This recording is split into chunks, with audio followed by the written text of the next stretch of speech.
Captain Jake Morrison stood on the bridge of the New Horizon, watching the stars through the main window. The ship carried 847 people who wanted a new life on Haven's Rest. Most were families with children who had saved for years to buy passage to the frontier world. Morrison had been protecting ships like this for 12 years, and he knew how much hope these people carried with them. The ship was old, but strong. It had carried thousands of colonists across the galaxy over the past 20 years.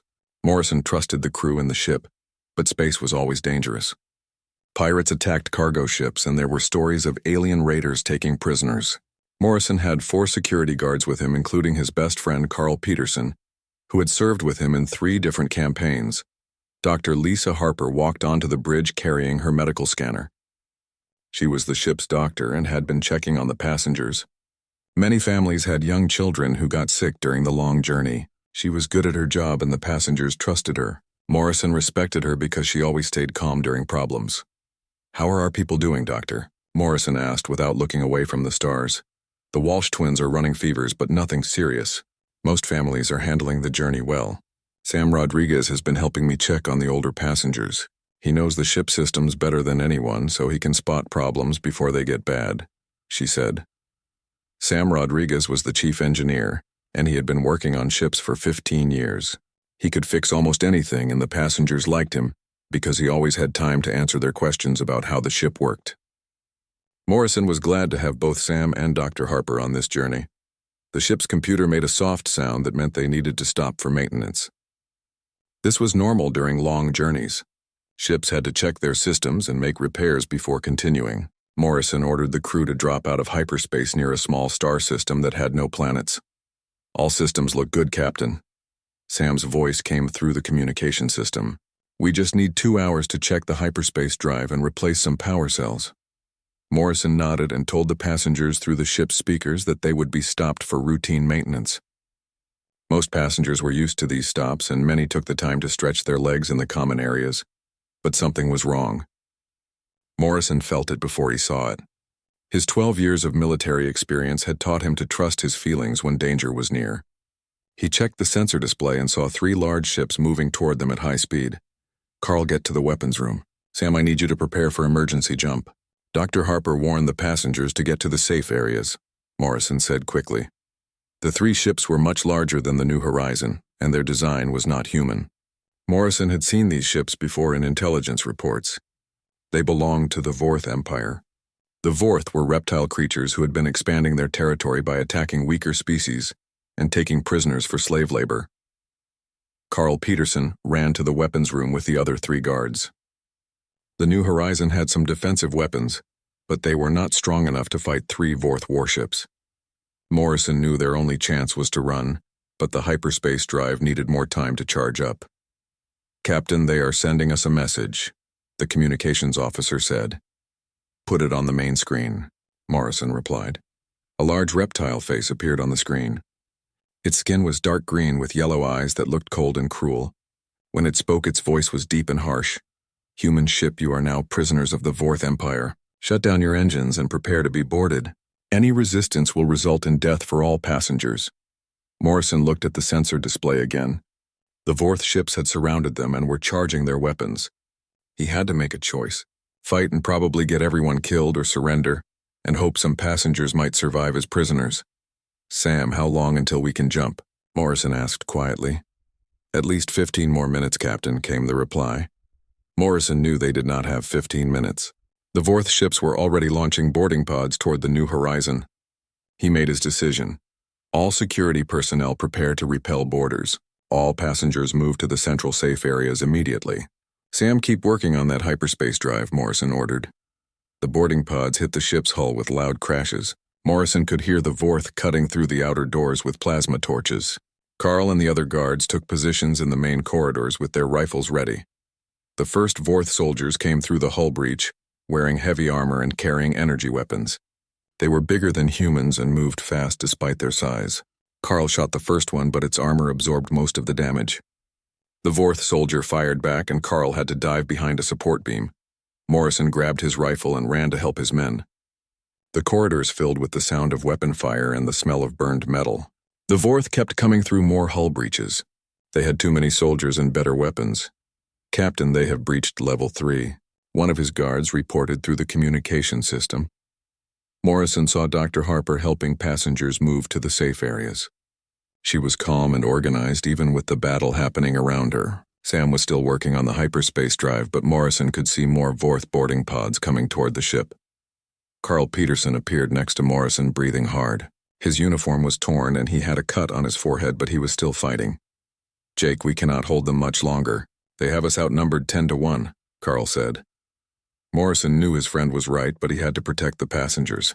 These families had trusted him to keep them safe during the journey to their new home. He could not give up while children were depending on him. "We hold as long as we can, Carl. Every minute gives Sam more time to get the drive working," Morrison replied. But the Vorth were too strong and too many. They pushed through the human defenses using their superior numbers and weapons. Morrison watched as his guards fell one by one, trying to protect innocent families. Carl Peterson died defending a group of children, including the Walsh twins. His friend's last words were telling Morrison to take care of the passengers. When the Vorth reached the bridge, Morrison was the only security guard still alive. He stood in front of the door to the passenger safe area with his rifle raised. The Vorth commander was bigger than the other soldiers and had scars across his reptile face. "Drop your weapon, human. Your resistance is over," the commander said in broken human language. Morrison looked at the families behind him, including Dr. Harper, who was holding the Walsh twins. He saw Sam Rodriguez standing near the hyperspace controls with tears in his eyes. The drive was almost ready, but they were out of time. Morrison slowly put down his rifle and raised his hands. The Vorth commander smiled, showing sharp teeth, and ordered his soldiers to shackle all the humans. Morrison felt the cold metal chains around his wrists and knew that their journey to freedom had become a march into slavery. 6 months had passed since the Vorth captured the New Horizon, and Jake Morrison barely recognized himself in the reflection of the dirty water bucket. His face was thin and covered with scars from the mines. His hands were cut and bleeding from handling sharp metal tools all day. The Vorth had shaved all the prisoners' heads to prevent lice, but Morrison's hair was starting to grow back gray at the edges. The planet Kelthera Prime was hot and dry with red dirt that got into everything. The Vorth had built their prison around the tungsten mines because the metal was valuable for making weapons and ships. The prisoners worked 16 hours every day digging tunnels and hauling heavy carts filled with ore. The Vorth guards carried electric whips and used them on anyone who moved too slowly. Morrison had become the leader of the human prisoners without trying. The other survivors looked to him for guidance because he had been their captain, and he knew how to organize people. He made sure the stronger prisoners helped the weaker ones, and that everyone got their fair share of the thin soup. And stale bread the Vorth gave them twice a day, Doctor. Lisa Harper still took care of sick prisoners even though she had no medical supplies. She used torn pieces of cloth to bandage wounds and knew which prisoners needed more food to survive. The Vorth did not care if prisoners died as long as the work got done. Harper saved many lives with her knowledge and her refusal to give up on anyone. Sam Rodriguez had figured out how to sabotage the mining equipment without getting caught. He would loosen bolts on the drilling machines or put dirt in the gearboxes.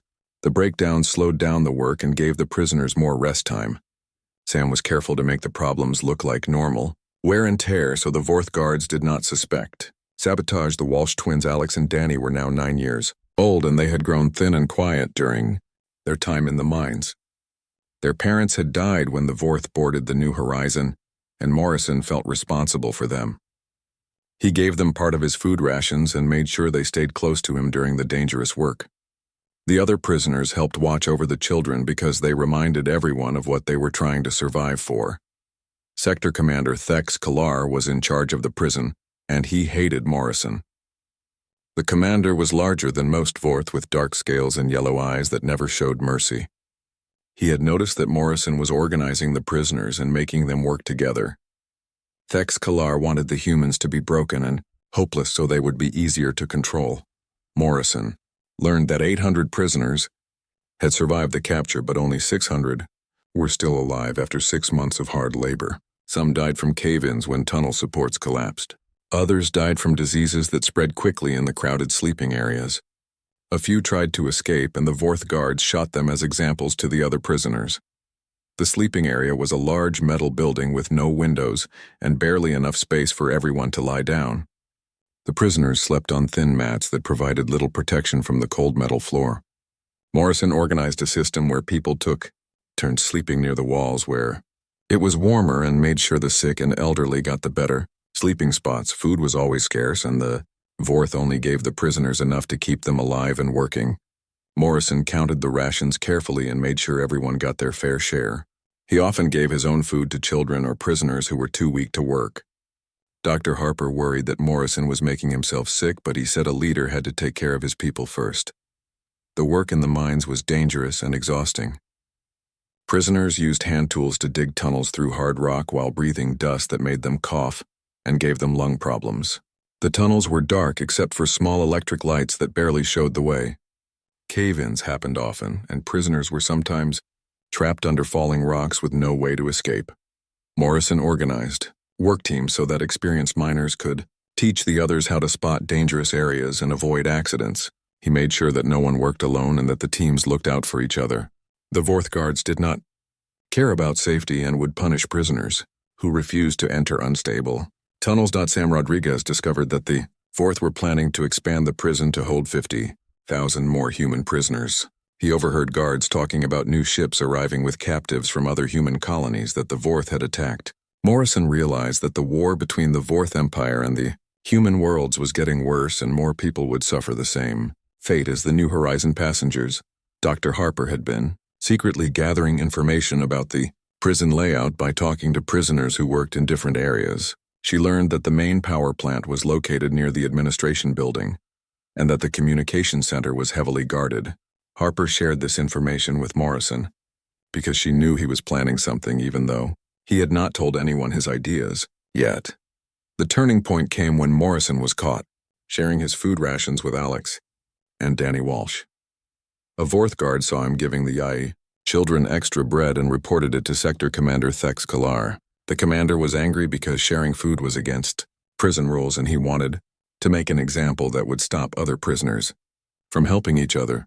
Thex Kalar ordered all the prisoners to gather in the main courtyard for what he called a disciplinary demonstration. Morrison was dragged to the center of the area and forced to kneel in the dirt while 800 prisoners watched. The Vorth guards formed a circle around him with their weapons ready. "This human has broken our rules by sharing food," Thex Kalar announced in his harsh voice. "He thinks he can organize you like soldiers, but you are slaves. You exist only to work in our mines until you die. Anyone who forgets this will join him." Morrison looked up at the commander without fear in his eyes. He had been preparing for this moment since the day they arrived on Kelthera Prime. He knew that his words and actions would be remembered by every prisoner watching, and that this might be his last chance to inspire them. "You can kill me, but you cannot break us," Morrison said loud enough for everyone to hear. "We are human beings, not animals. We have dignity and hope and love for each other. You can chain our bodies, but our spirits remain free. Every day we survive is a victory against your cruelty." The prisoners listened to Morrison's words, and something changed in their faces. They stood straighter and looked at each other with recognition of their shared humanity. Children stopped crying and adults held their heads higher. Even facing death, Morrison was still leading them and reminding them who they were. Thex Kalar raised his energy weapon and pointed it at Morrison's head. He expected the human to beg for mercy or try to bargain for his life. Instead, Morrison continued speaking to his people with calm strength in his voice. "Take care of each other. Remember our names and the names of those who died. Tell your children about Earth and the stars and the dreams we carried. Never let them forget that we chose to be free even when we could not escape our chains." The Vorth commander looked at the faces of the 800 prisoners and realized that killing Morrison might make him a martyr. The humans were already inspired by his courage, and his death might make them even more determined to resist. Thex Kalar decided that a living Morrison suffering in isolation might be more effective at breaking the prisoner's spirit. "You will not die quickly, human," the commander said, lowering his weapon. "You will go to the deep mine where prisoners disappear slowly and alone. Your people will forget you, and you will have time to think about the foolishness of hope." Morrison was dragged away to Mineshaft 7, which was the deepest and most dangerous part of the prison. Prisoners sent there were never seen again, and most died within weeks from starvation and exposure. But as the guards pulled him toward the shaft, Morrison saw something in the eyes of his fellow prisoners that made him smile. They had not been broken by his capture. His words had reminded them that even in the darkest place they could choose to remain human. Mine Shaft 7 was deeper underground than Jake Morrison had ever been in his life. The Vorth guards pushed him down a narrow tunnel that seemed to go on forever, before reaching a small cave barely large enough for one person to lie down. Heavy chains attached to the rock walls kept him from moving more than a few feet in any direction. The only light came from a small opening far above that let in a thin beam of sunlight during the day. Morrison had been in the deep mine for 3 weeks, and he was still alive. The Vorth expected him to die quickly like most prisoners sent to Shaft 7, but Morrison was tougher than they thought. A few guards felt sorry for him and dropped small pieces of bread or meat down through the opening, when their commanders were not watching. Rainwater collected in small pools on the cave floor, and Morrison learned to catch every drop in his cupped hands. The silence was the hardest part. After months of being surrounded by hundreds of other prisoners, Morrison was completely alone for the first time since his capture. He talked to himself to keep his mind working and sometimes sang songs he remembered from Earth to fill the empty space. His voice echoed off the rock walls, making the cave feel less like a tomb, but Morrison was not wasting time feeling sorry for himself. During his first week in the cave, he discovered that Mine Shaft 7 connected to other parts of the prison through old tunnels that the Vorth had forgotten about. Water pipes and electrical cables ran through the walls, carrying power and fresh water to the main prison buildings. Morrison realized that his isolation might actually be an advantage. Using a sharp piece of metal he found on the cave floor, Morrison began carefully scraping away the rock around one of the water pipes. The work was slow and painful because his hands were already cut and bleeding from the chains. But every day he made the hole a little bigger while listening for footsteps. That might mean a guard was coming to check on him. After 2 months, Morrison had created an opening large enough to reach the main water line. He discovered that by blocking the pipe with rocks and dirt, he could reduce the water pressure to the upper levels of the prison. The Vorth guards would think it was a mechanical problem and send maintenance workers to fix it. While they were distracted, Morrison could work on other sabotage projects. Morrison also found that sound traveled through the ventilation shafts that connected his cave to other parts of the prison. By pressing his ear to certain spots on the walls, he could hear conversations between Vorth guards and sometimes even discussions in the administration building. This was how he learned that the war between the Vorth Empire and the human worlds was not going well for the Vorth. The human fleet had been winning battles and destroying Vorth ships faster than they could be replaced. The Vorth commanders were worried that their empire was becoming weaker, and they were planning to use human prisoners as shields to protect their industrial facilities. They believed that human ships would not attack buildings that contained their own people as prisoners.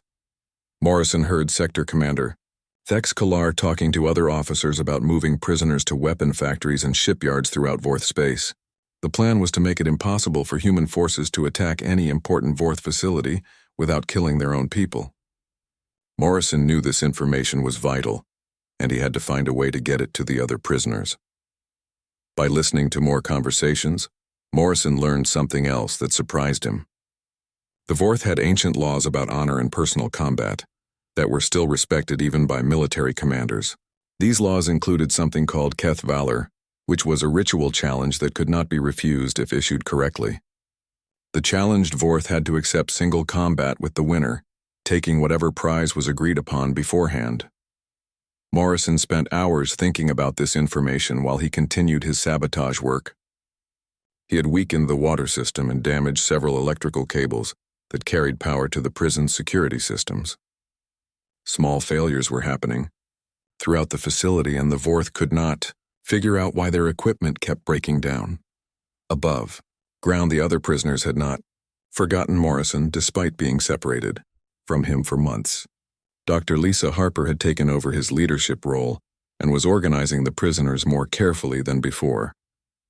She made sure that information was shared quickly and quietly so that everyone knew what was happening in different parts of the prison. Sam Rodriguez had taught other prisoners his sabotage techniques, and the equipment failures were becoming more frequent. Mining machines broke down every few days and had to be repaired by Vorth technicians. The work slowdowns gave the prisoners more rest time and made the guards frustrated with the constant problems. The Walsh twins, Alex and Danny, had grown stronger during Morrison's absence. Other prisoners looked after them and made sure they got enough food and stayed safe during the dangerous work. The boys often asked Dr. Harper when Morrison would come back, and she always told them that good leaders never abandoned their people, even when separated from them. Dr. Harper had also been gathering more intelligence about the prison layout and the Vorth command structure. She learned that supply ships arrived every 2 weeks bringing food and equipment. The ships used a landing pad near the administration building that was heavily guarded but might be vulnerable if the prisoners could coordinate their actions properly. Morrison's isolation in the deep mine had lasted 8 months when he finally heard footsteps approaching his cave. Sector Commander Thex Kalar appeared at the opening above carrying a powerful light that hurt Morrison's eyes after so long in darkness. The commander expected to find a broken man begging for mercy. Instead, Morrison looked up at his captor with clear eyes and a steady voice. The months alone had made him thinner but not weaker. His mind was sharp and focused on the plan he had been developing during his long isolation. Morrison had learned patience and discipline that would serve him well in what came next. "Still alive human," Thex Kalar said with surprise in his voice. "Most prisoners die within weeks in the deep mine. You are either very stubborn or very stupid." Morrison smiled for the first time in months. "I am human, Commander. We do not break easily." Thex Kalar ordered guards to pull Morrison up from the cave and drag him to the administration building. The commander wanted to show the other prisoners that even Morrison had finally been defeated by his long punishment. But Morrison had something different in mind. As they walked through the prison courtyard, Morrison saw his people working in the mines and recognized the faces of survivors who had shared his capture 8 months ago. Dr. Harper looked up from treating an injured prisoner, and her eyes met his across the dusty ground. Sam Rodriguez stopped his work on a broken drilling machine and nodded slightly to show he remembered his former captain. The Walsh twins were carrying water buckets twice their size, but they dropped everything and ran toward Morrison before guards pushed them back. Morrison saw that they had survived and grown despite the harsh conditions, and he felt proud of their strength. In the administration building, Thex Kalar sat behind a metal desk while Morrison stood in chains before him. The Vorth commander had planned this meeting to demonstrate his complete control over the human prisoners. He wanted Morrison to admit defeat and beg for better treatment that would never come. "You have been in the deep mine for 8 months, human. Are you ready to tell your people that resistance is hopeless?" Thex Kalar asked. Morrison looked directly at the commander and spoke the words he had been practicing during his long isolation. "I invoke Keth Valor." Thex Kalar's yellow eyes widened with shock. Morrison had spoken the ancient challenge in perfect Vorth language using the proper ritual phrases. According to the laws that governed Vorth society, the commander could not refuse this challenge no matter how absurd it seemed. "You know our laws, human," Thex Kalar said slowly. "I know that you value honor above all else. I challenge you to single combat with the freedom of all human prisoners as the prize. If you defeat me, we remain your slaves forever. If I win, you release every human in this prison," Morrison said. The other Vorth officers in the room looked at each other in amazement. A human prisoner who had spent 8 months in isolation was challenging their sector commander to a fight that would determine the fate of 800 people.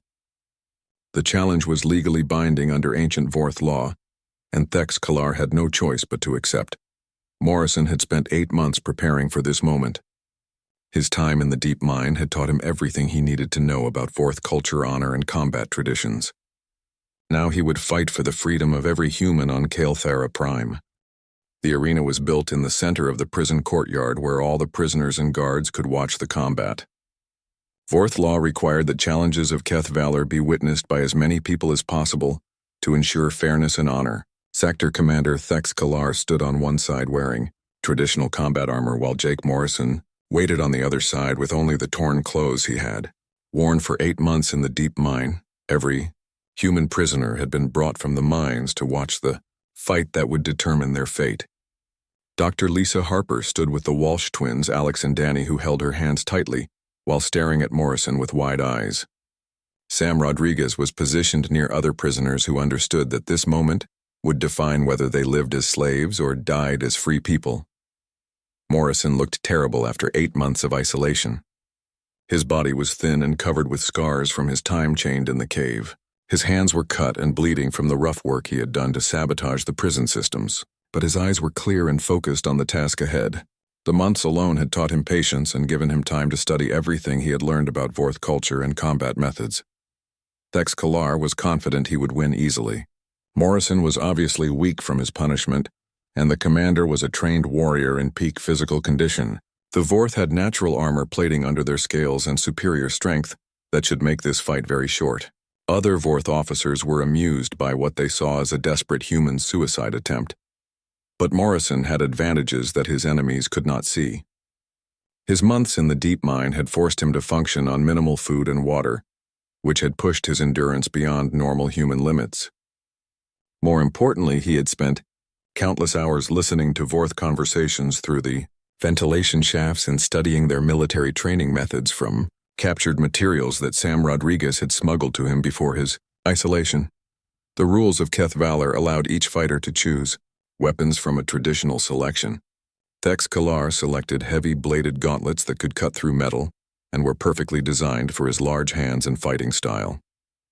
Morrison surprised everyone by choosing a simple metal rod and a length of chain that most warriors would consider inadequate weapons. "Are you certain, human?" Thex Kalar asked mockingly. "These weapons seem poor choices for someone who claims to fight for freedom." Morrison tested the weight of the rod and wrapped the chain around his left arm. "I am fighting for more than freedom, Commander. I am fighting to prove that humans deserve respect." The combat began when both fighters entered the circle marked in the sand. Thex Kalar moved with practiced skill, using his superior reach and strength to force Morrison backward. The commander's bladed gauntlets cut through the air, making deadly sounds as they missed Morrison by inches. The watching Vorth officers nodded approvingly at their leader's dominant performance. Morrison used his smaller size and quickness to avoid the most dangerous attacks while looking for openings in Thex Kalar's defense. The metal rod was useful for blocking the gauntlet strikes, but Morrison needed to get closer to land any effective hits. The chain gave him some additional reach, but it was difficult to control against such a skilled opponent. The first serious blow came when Thex Kalar caught Morrison with a backhand strike that sent him sprawling in the sand. The human prisoners gasped in fear while the Vorth guards cheered for their commander. Morrison rolled away from a follow-up attack and got back to his feet, but blood was running from a cut on his forehead.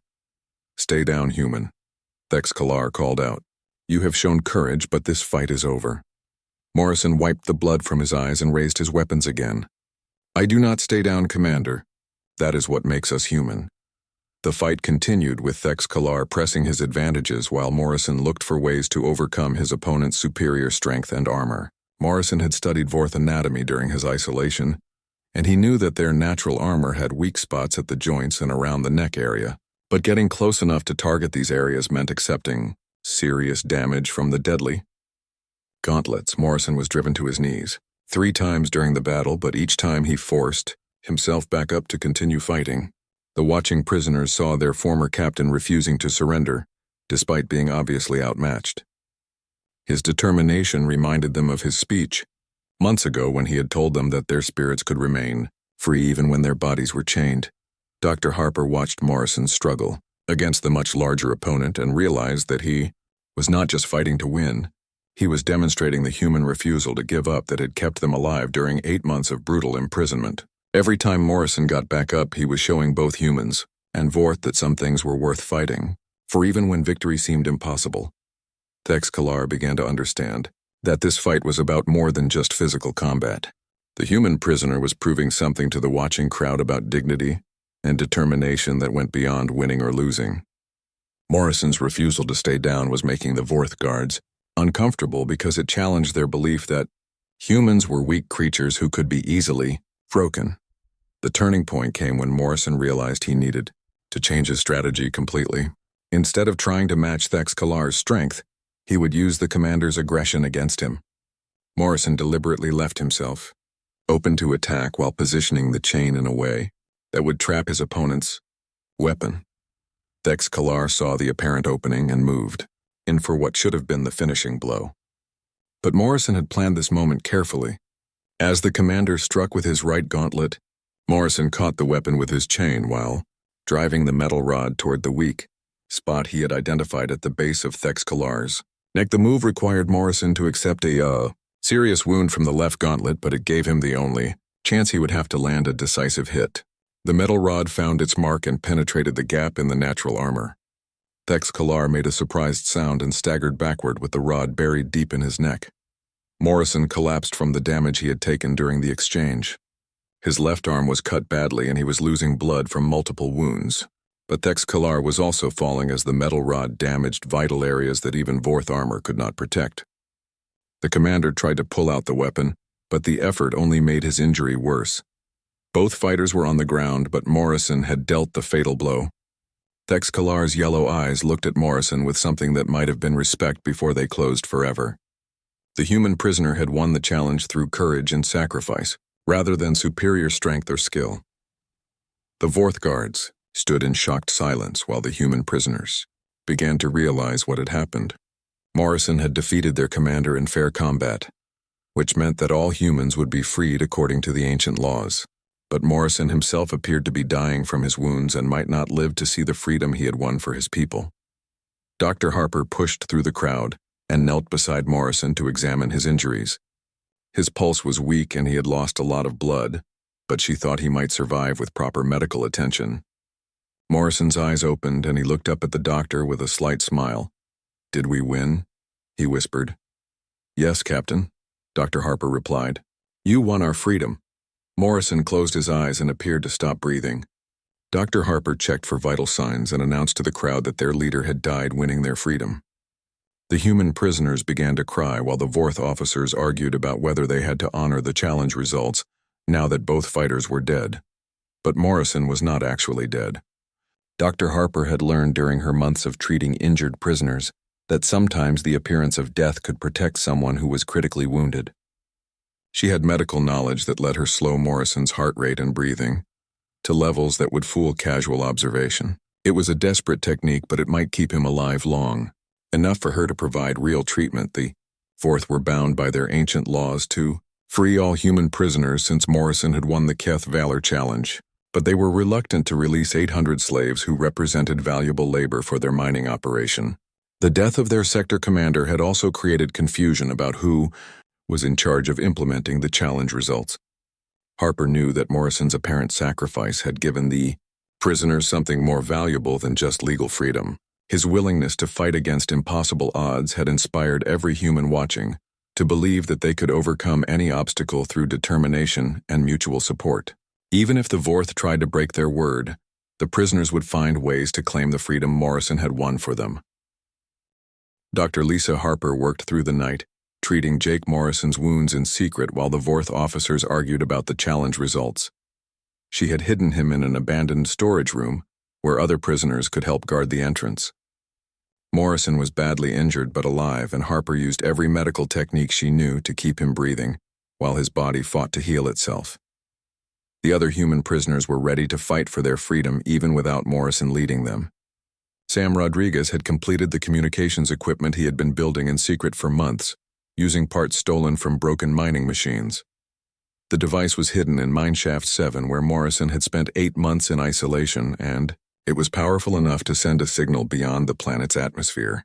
Alex and Danny Walsh helped other children gather supplies for the escape attempt that everyone knew was coming. The twins had grown brave and clever during their time in the prison, and they moved through the facility carrying messages between adult prisoners without being noticed by the Vorth guards. Their parents would have been proud to see how strong and resourceful their sons had become. The Vorth were arguing among themselves about whether to honor Thex Kalar's defeat. Some officers wanted to follow their ancient laws and release the human prisoners as promised.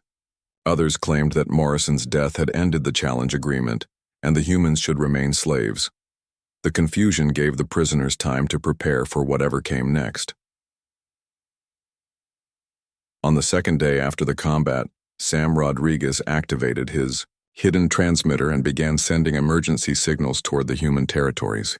The message contained the location of Kael'thara Prime and information about the prison facilities scattered throughout Fourth Space.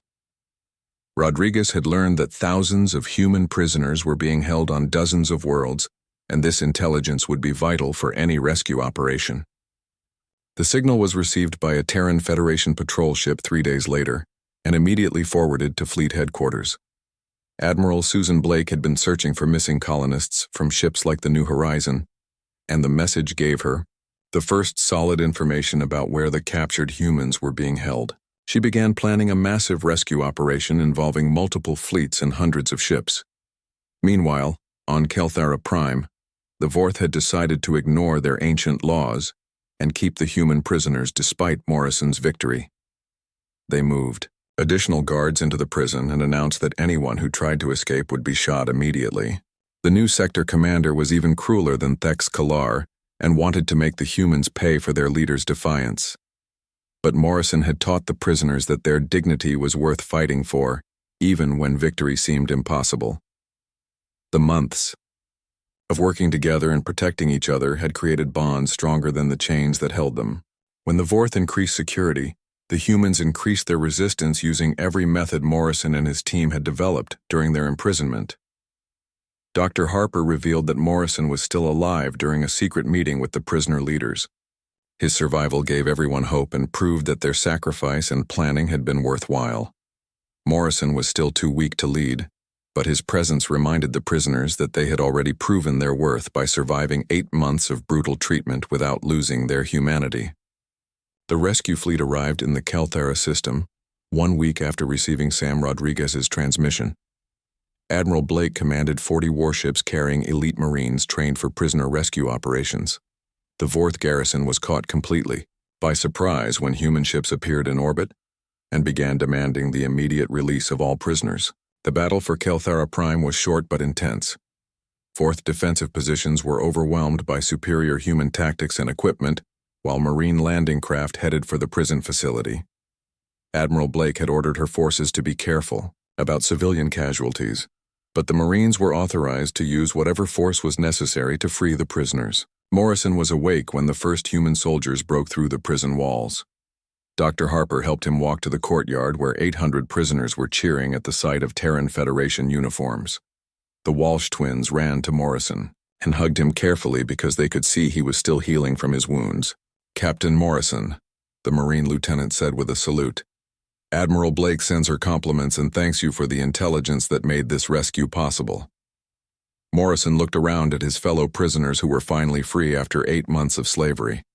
They had survived by working together and remembering their human dignity, even in the darkest circumstances. The children would grow up knowing that freedom was worth any sacrifice, and the adults would rebuild their lives with the strength they had found in captivity. The evacuation of Kelthara Prime took 2 days as medical teams treated injured prisoners in transport ships, prepared for the journey back to human space. Morrison spent most of his time talking with Admiral Blake about the other prison worlds where thousands more humans were being held. His information would be crucial for planning additional rescue operations. Sam Rodriguez was promoted to Chief Communications Officer on Admiral Blake's flagship because of his technical skills and his knowledge of Vorth systems. Dr. Harper received a commendation for keeping so many prisoners alive under impossible conditions and was offered a position at the Federation's top medical facility. The Walsh twins were adopted by a military family on Earth where they would attend school and grow up in safety. Morrison refused a medal ceremony because he said the real heroes were the prisoners who had supported each other through months of suffering without losing hope. He accepted a position training other officers in prisoner rescue techniques and survival psychology. His experience would help future victims of capture learn how to maintain their humanity even in slavery. The story of Morrison's challenge and the Kelthara rescue became famous throughout human space. His phrase about fighting even on their knees became a rallying cry for oppressed people across the galaxy. The Federation launched dozens of rescue missions based on intelligence gathered from freed prisoners and eventually liberated more than 50,000 humans from Vorth labor camps. Morrison himself traveled to Haven's Rest where the survivors of the New Horizon finally established their colony. The planet was everything they had hoped for with rich soil and clean air, perfect for raising families in freedom. Morrison helped design the settlement and made sure there were memorials for the passengers who had died during the capture and imprisonment. Dr. Harper joined the colony as chief medical officer and continued caring for people who needed her help. Sam Rodriguez became the settlement's chief engineer and built communication systems that kept Haven's Rest connected to the rest of human civilization. The Walsh twins grew up on the frontier world learning about farming and engineering, while never forgetting the lessons of courage they had learned from Morrison. 5 years after the rescue, Morrison stood in the main square of Haven's Rest, watching children play in the sunshine. The colony had grown to over 2,000 people, including many families who had heard about the community built by the Kelthera survivors. Alex and Danny Walsh were now teenagers, who helped teach younger children about the importance of standing together when facing difficulties. A reporter from Earth arrived to write a story about the colony and asked Morrison how the prisoners had survived their ordeal without losing hope.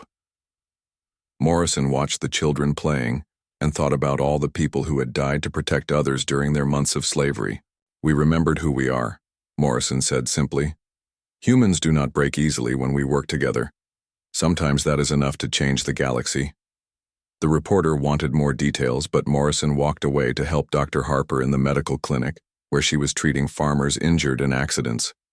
Sam Rodriguez waved from the communication center where he was training young people to maintain the equipment that connected their world to the stars.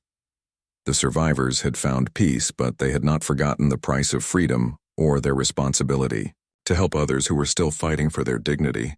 Morrison never talked much about his 8 months in the deep mine or the challenge that won their freedom, but every night he looked up at the stars and remembered Carl Peterson and the other guards who had died protecting innocent families. Their sacrifice had given meaning to his survival and purpose to his life. Even on their knees they had fought for something greater than themselves, and their courage had bought freedom for hundreds of people who would never have to face slavery again.